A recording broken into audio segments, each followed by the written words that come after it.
Hello everyone, मैं doctor शिल्पी बदानी हूँ। मैं एक प्लास्टिक सर्जन हूँ और SB एस्थेटिक्स गुरुग्राम में प्रैक्टिस करती हूँ। आज का जो वीडियो डिस्कशन है वो है ब्रेस्ट लिफ्ट सर्जरी पे। ब्रेस्ट लिफ्ट सर्जरी पे पहले भी मैंने इन्फॉर्मेटिव वीडियोस बनाई हैं और हम वैसे भी इन्फॉर्मेटिव कंटेंट पोस्ट करते रहते हैं अपने डिफरेंट हैंडल्स पे।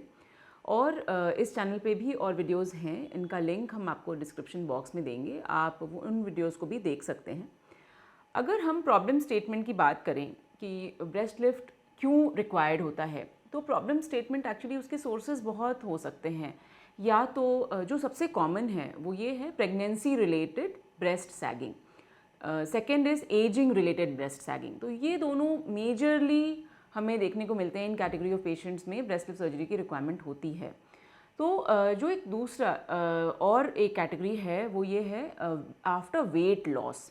तो ये तीन मेजर कैटेगरीज हैं जिसके बाद विमेन चाहती हैं कि ब्रेस्ट लिफ्ट सर्जरीज हो। तो पहला हुआ after pregnancy. So what happens that breast undergoes a lot of change in the pregnancy. तो पहले ब्रेस्ट वॉल्यूम बढ़ता है, उसके बाद इन्वोल्यूट होता है। तो इस चेंज के प्रोसेस में क्या होता है कि कभी कभी जो ब्रेस्ट पैरेन्काइमा है या ब्रेस्ट ग्लैंड है वो काफ़ी कम हो जाता है। और जिनकी स्किन क्वालिटी बहुत अच्छी नहीं है, तो जब ब्रेस्ट ग्लैंड्स बढ़ रहे हैं तो उसमें तो स्किन स्ट्रेच हो जाती है, लेकिन जब वो कम होते हैं तो स्किन वापस से श्रिंक नहीं करती। तो इसके कारण जो डिफरेंस ऑफ वॉल्यूम है वो सैगिंग में बदल जाता है। और ज़्यादा स्किन है, कम पैरेन्काइमा है, कम ग्लैंड है, तो उसके कारण वो सैगी लुक आता है। एजिंग रिलेटेड चेंजेस तो हैं ही हैं। जैसे जैसे हम एज करते हैं हमारी बॉडी का कोलेजन, इलास्टिन, ये सब कम होता जाता है and definitely the gravity has an action. तो धीरे धीरे करके सैगिंग हो जाती है। जो थर्ड कैटेगरी है वो है वेट लॉस। वेट लॉस के बाद भी बहुत बार ब्रेस्ट सैगिंग देखने को मिलती है। सो मेजरली ये तीन कैटेगरीज हैं। लेकिन अगर हम ब्रेस्ट लिफ्ट को आइसोलेशन में ना देखें और ये देखें कि जैसे जिन लेडीज़ का अगर ब्रेस्ट हैवीनेस के कारण वो ट्रीटमेंट हो रहा है तो उसके बाद भी लिफ्ट हम करते ही करते हैं। वो जो प्रोसेस है ब्रेस्ट रिडक्शन का उसमें तो लिफ्ट होता ही होता है। So obviously in heavy breast also, जब हैवी ब्रेस्ट हम देखते हैं अगर प्रॉब्लम है किसी की तो उसमें भी सैगिंग तो होती होती है। So obviously that is heaviness with sagging. But अगर हम हैवीनेस की बात ना करें और सिर्फ अगर हम बात करें कि सैगिंग ही हो रही है, आइसोलेटेड सैगिंग हो रही है, तो उसमें क्या होता है कि उसमें ग्लैंड रिमूव इतना नहीं करते और उसी को हम टिश्यू को रीअरेंज करके और निपल्स को एक लिफ्टेड पोजीशन में ले जाते हैं। जो एक्सेस स्किन है वो हटा देते हैं। ग्लैंड बहुत ज़्यादा नहीं हटता अगर ज़रूरत नहीं है तो ऑब्वियसली रिडक्शन का प्रोसेस और लिफ्ट का प्रोसेस ऑलमोस्ट एक जैसा है। बस रिडक्शन में क्या होता है कि हम ग्लैंड हटाते हैं और लिफ्ट में हम ग्लैंड नहीं हटाते, हम उसी टिश्यू को रीअरेंज करते हैं। जब हम एग्जामिन करते हैं ब्रेस्ट टोसिस को, जो सैगिंग है उसको मेडिकल टर्मिनोलॉजी में टोसिस कहते हैं। इसके डिफरेंट ग्रेड्स होते हैं और हम ये भी देखते हैं कि स्किन एनवेलप कितना है, कितना एक्सेस है स्किन, और जो बाकी स्किन है जो बचेगी वो किस क्वालिटी की है, क्या हम उसके लिए कुछ इम्प्रूवमेंट के लिए कर सकते हैं। बहुत बार हम देखते हैं कि स्ट्रेच मार्क्स भी होते हैं ब्रेस्ट पे, जो वेट लॉस वाले पेशेंट्स होते हैं स्पेशली, उनमें upper part of the breast पे भी स्ट्रेच मार्क्स होते हैं। क्या हम किसी एसोसिएटेड प्रोसीजर को कर सकते हैं इसके साथ, जैसे कि क्या हम सिर्फ लिफ्ट कर रहे हैं या फिर हम फिलिंग भी कर सकते हैं। तो इन सवालों का जवाब आपको इस वीडियो में मिलेगा। हमारे YouTube चैनल का नाम SB एस्थेटिक्स है and thank you for liking our content, thank you for sharing it so widely and thank you for subscribing to the channel. You know, we get such a lot of encouraging comment in the videos that I feel कि जो भी हम videos बना रहे हैं उससे genuinely लोगों की मदद हो रही है।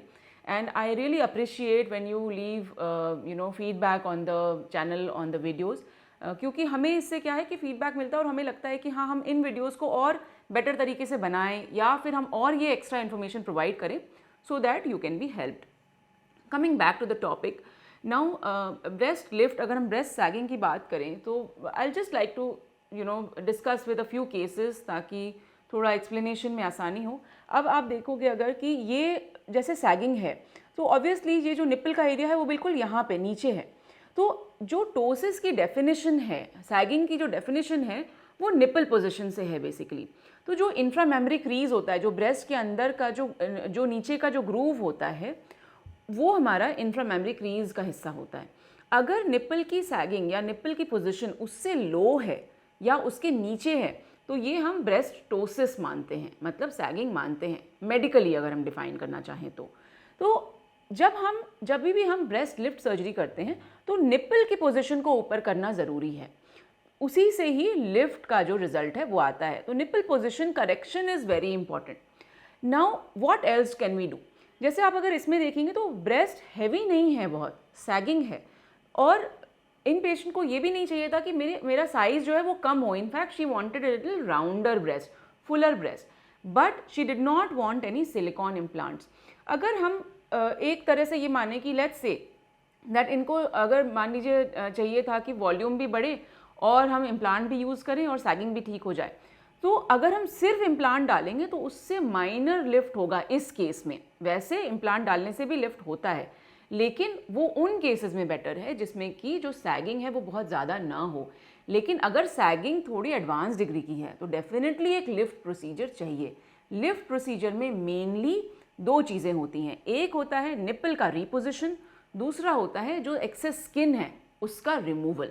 तो एक्सेस स्किन हमने हटा दिया, निप्पल पोजीशन को करेक्ट कर दिया, ब्रेस्ट की जो शेप है वो राउंड हो जाती है। इसमें भी हमने कोई इम्प्लांट नहीं यूज़ किया है, इसमें एक कॉम्बिनेशन प्रोसीजर हुआ है जिसमें कि जो lower part of the breast का जो टिश्यू था उसको हमने upper part of the breast में डाला है, जिससे कि वॉल्यूम आ गया है, जो नॉर्मली बहुत बार हम डिस्कार्ड कर देते हैं हैवी ब्रेस्ट्स अगर हों तो, लेकिन उसी को यूज़ करके वॉल्यूम भी मिल गया, जो निपल पोजीशन है वो भी करेक्ट हो गई और एक्सेस स्किन तो हट ही गया। लेकिन किसी को अगर बहुत ज़्यादा इंक्रीज इन साइज चाहिए with lift, then silicone implant we can use. Again implant और लिफ्ट ये दोनों साथ में भी हो सकते हैं and it can be done together to achieve a better result when we want fullness also. तो if you can see in the lateral view, ये जो इसमें जो सैगिंग है ये obviously nipple position has been corrected to a large extent, और जो roundness है ब्रेस्ट की वो रिटर्न हो गई है इन द पोस्ट ऑपरेटिव। एक चीज़ जो हमेशा मैं एक्सप्लेन करती हूँ अपने पेशेंट्स को जब वो कंसल्ट के लिए आते हैं ब्रेस्ट लिफ्ट सर्जरीज़ में, वो ये है कि बिना स्कारिंग के, वो चाहते हैं कि बिना स्कारिंग के, बहुत बार पेशेंट्स ये कहते हैं कि डॉक्टर हमें किसी ने थ्रेड लिफ्ट सजेस्ट किया है ब्रेस्ट लिफ्ट के लिए, या फिर किसी ने बोला है कि हम रेडियो फ्रीक्वेंसी से टाइटनिंग करा लें या थर्माल से टाइटनिंग करा लें। देखिए ये जितनी भी प्रोसीजर्स हैं जो नॉन इन्वेजिव हैं वो एक सर्जिकल रिजल्ट का कंपैरिजन नहीं दे सकते आपको, पॉसिबल ही नहीं है, क्योंकि निपल पोजीशन को इतना लिफ्ट करना, जो स्किन एक्सेस है उसको डील करना, वो नहीं पॉसिबल है किसी भी नॉन इन्वेजिव थेरेपी से। तो इस वीडियो में मैं ये क्लियर करना चाहूँगी और इनफैक्ट ये एक स्ट्रॉन्ग स्टेटमेंट देना चाहूँगी कि ब्रेस्ट लिफ्ट जो नॉन इन्वेजिव तरीके से हो रहा है, it is not for true sagging of the breast. आपको अगर लगता है कि ठीक है थोड़ा बहुत हमें इम्प्रूवमेंट चाहिए हल्का फुल्का, तो वो रिजुवनेशन प्रोसीजर से मे भी आपको कुछ बेनिफिट मिले। हालांकि इन the plastic surgery world we consider breast lift surgery that is the gold standard and that is the procedure for breast sagging। इसको इसमें कोई डाउट नहीं है और इसमें कोई भी सेकेंड थॉट नहीं है कि अगर आपको ब्रेस्ट सैगिंग करेक्ट करानी है तो आपको ब्रेस्ट लिफ्ट प्रोसीजर करवाना पड़ेगा। अगेन इसमें मैं एक और बात ये बोलना चाहूँगी कि अगर सैगिंग माइनर है और आपको वॉल्यूम इंक्रीज भी चाहिए तो इम्प्लांट से भी सफिशिएंटली वॉल्यूम इंक्रीज होता है। आप अगर in our insta channel, insta handle, we have had a lot of results that we posted, आप अगर उनको देखेंगे जिसमें कि हमने सिर्फ ब्रेस्ट ऑगमेंटेशन विद इम्प्लांट्स किया है, उसमें भी आप अप्रिशिएट कर पाएंगे कि सफिशिएंट लिफ्टिंग हुई है, but that is done with the process of implant where sagging is minimum और जो हमारा मेन एम है वो वॉल्यूम इंक्रीज है। ये इंपॉर्टेंट बात है। जो स्कारिंग की बात आती है, I usually perform a vertical scar reduction, जिसमें कि जो स्कार है वो अराउंड द निपल एरियोला और एक वर्टिकल स्कार आता है। अब ये जो रिजल्ट है ये एक अर्ली रिजल्ट है, ऑलमोस्ट 6 वीक्स टू 2 मंथ्स का रिजल्ट है। अब आप इसमें भी देखेंगे कि ये बहुत ही फेंट लाइन रह गई है और टाइम के साथ साथ ये काफ़ी हद तक बिल्कुल ना के बराबर रह जाती है in most of the cases. तो we've had very good results with the even the scars are not noticeable after 6 months 7 months. अगर आप वेट करेंगे तो ये स्कार्स नियरली नॉट विजिबल हो जाते हैं। अगर हम सेकेंड केस की बात करें, again this is a case where there was weight loss और हमने ऑलमोस्ट टोटल बॉडी स्कल्पटिंग की है इनकी, और इसमें भी आप देखेंगे निपल पोजीशन ऊपर हो गई है। ये जो स्कार है ये अगेन ये अर्ली रिजल्ट है, आप देख सकते हैं ये ब्रूजिंग भी है, एब्डोमिनल एरिया भी इनका ऑपरेट हुआ था, so it is definitely a result with in 10 days। और आप देखिए इसमें भी जो निप्पल का लिफ्ट है और ये जो राउंडनेस है कर्वेचर का वो आ गया। बहुत लोग सोचेंगे कि इसमें साइज़ तो इतना नहीं बढ़ा, तो इनकी रिक्वायरमेंट नहीं थी। She did not want very heavy breast और large breast. Again plastic surgery में ये भी चीज़ है कि हम बहुत कस्टमाइज़ करते हैं अपने ट्रीटमेंट्स को। ऐसा नहीं है कि सभी में इम्प्लांट कर रहे हैं या सभी में फैट ग्राफ्टिंग कर रहे हैं या फिर सभी को रिडक्शन कर रहे हैं, नहीं, ऐसा नहीं है। We genuinely ask the patients की क्या एक्सपेक्टेशंस हैं and we try to match the procedure to the expectation, या फिर अगर कोई अनरियलिस्टिक एक्सपेक्टेशन है तो हम उनको बताते हैं कि नहीं, ये जो आप एक्सपेक्ट कर रहे हैं शायद ये अचीव ना हो पाए, इंस्टेड हम ये कर सकते हैं। So you know that frank conversation between you and your surgeon is very important whenever you are wanting to do a procedure. अब जैसे इस केस में आप देखेंगे कि सैगिंग काफ़ी ज़्यादा थी, लेकिन इनको वॉल्यूम चाहिए था, सैगिंग भी बेटर करनी थी, सैगिंग को इम्प्रूव करना था, but she did not want implants. अब इसमें हमने सिर्फ लोअर पार्ट ऑफ द जो टिश्यू था, ब्रेस्ट टिश्यू, उसको हमने अपर ब्रेस्ट में फिल कर दिया है। आप देखेंगे कि कितना ज़्यादा करेक्शन मिला है इनको upper part of the breast का जो वॉल्यूम है उस पर। फैट ग्राफ्टिंग और ऑटो ऑगमेंटेशन, ये दोनों चीज़ों का यूज़ हुआ है। Again fat grafting is also like auto augmentation, but हमने इनके जो ब्रेस्ट का टिश्यू जो नीचे था उसको हमने यूज़ किया है ऊपर फिल करने के लिए।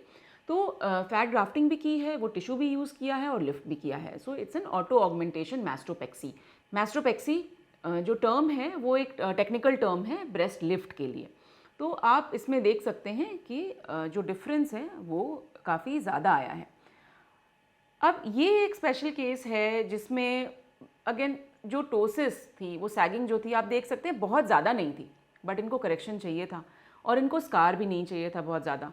तो हमने क्या किया है, हमने डोनट लिफ्ट किया है या फिर पेरी एरियोलर मैस्टोपेक्सी की है, जिसमें कि हमने इसी के अराउंड का स्किन जो है वो कट करके और उसको हमने स्टिच किया है। तो जब जो स्किन का जो एक डोनट है वो निकल गया, तो जब हम बाहर और अंदर के इंसिजन्स को पास लाएंगे तो ऑब्वियसली स्किन रिमूव हो रही है, तो वॉल्यूम डेफिनेटली ज़्यादा दिखेगा। प्लस थोड़ी फैट ग्राफ्टिंग की है, इनका एब्डोमेन भी ऑपरेट हुआ था साथ साथ ही, तो टमी टक और ब्रेस्ट लिफ्ट का ये कॉम्बिनेशन था। इसमें भी आप देख सकते हैं that the result is quite decent and these scars are usually you know not so visible and these are not bothersome scars at all.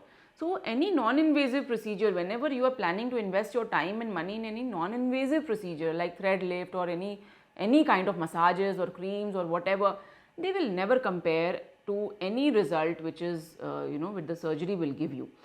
और बहुत बार क्या होता है, आप डिसीव्ड फील करते हैं, आपको लगता है कि हमने इतना विश्वास करके और ये नॉन इन्वेजिव थेरेपी कहीं से कराया और थ्रेड लिफ्ट भी कराया, इतने सारे जो भी थर्माज या RF जो भी आपने लिया, तो उसका कोई रिजल्ट नहीं आया। So that is what you to understand the problem, you to understand the solution, उसके बाद आप चूज़ कीजिए और क्या एक्सपेक्टेशन ऑफ रिजल्ट है वो डेफिनेटली पूछिए अपने केयर प्रोवाइडर से, ये बहुत इंपॉर्टेंट है। सर्जरी सिंपल सर्जरी है, रिकवरी टाइम बहुत ज़्यादा नहीं है, 3 डेज़ में 4 डेज़ में आप आराम से अपने नॉर्मल रेगुलर रूटीन में लौट सकते हैं। एक्सरसाइजेज वही 6 वीक्स के बाद ही कर सकते हैं। Pressure garment, support garment 4 to 6 weeks तक पहनेंगे तो रिकवरी बेटर होती है। अगेन उसके बाद जैसे कि मान लीजिए किसी ने फर्स्ट और सेकंड चाइल्ड के बीच में कराया है तो क्या फीडिंग अफेक्ट होगी? अगर ब्रेस्ट लिफ्ट सिर्फ कर रहे हैं हम तो फीडिंग इतने हद तक कुछ अफेक्ट नहीं होती। You can normally feed even after a breast lift, depends on what kind of a procedure is done. तो उसमें भी अलग अलग प्रोसीजर हैं, बट बहुत सारे प्रोसीजर्स में ब्रेस्ट फीडिंग पे कोई असर नहीं पड़ता इन ब्रेस्ट लिफ्ट केसेस। और बाकी रिकवरी तो आसान है ही, जो प्रोसीजर है वो हम IV sedation with local anaesthesia में करते हैं। अगेन डिपेंड करता है आपकी हेल्थ प्रोफाइल कैसी है, आप हेल्दी होंगे तो डेफिनेटली रिकवरी जल्दी होगी and it generally has a lasting period of, that means see the ptosis जो आपका बिल्कुल ही sagging, let's say for example if we are talking about this case, so even if this lady will age, कभी भी जो breast की ageing है वो इस लेवल पे बहुत ही रेयर चांस है कि वो वापस से इस लेवल पे आए। So obviously it is turning back the clock to several years. और कभी कभी क्या होता है, some women will come and tell me कि हमेशा ही ऐसे रहे, डेवलप ही ऐसे हुए हैं, तो ये भी लॉन्ग स्टैंडिंग प्रॉब्लम भी हो सकती है आपके साथ। तो definitely breast lift is the answer to many such problems. It's a simple process. Don't get scared of the scars. The scars again, they remain but they become very faded, almost negligible. तो आप अपने options properly समझिए जब भी आप कोई भी procedure करवाना चाह रहे हैं तो। I hope that this video will be helpful to you in deciding what you want to get done for the problem that you're having, and definitely your questions are welcome. Please आप अपने comments हमारे comment box में छोड़ें, हम ज़रूर उनका जवाब देंगे, and give us genuine feedback for the video. I'll be looking forward to it. Thank you for watching this video. Do subscribe to our channel SB Aesthetics and do keep the notification bell on so that you can get notifications for the new video. Do also follow us on our other handles, which is on Facebook, it is by the name of Dr. Shilpi Vidhani Plastic Surgeon, and on our Insta, which is by the name of DRSB Aesthetics. Thank you so much for watching. Take care.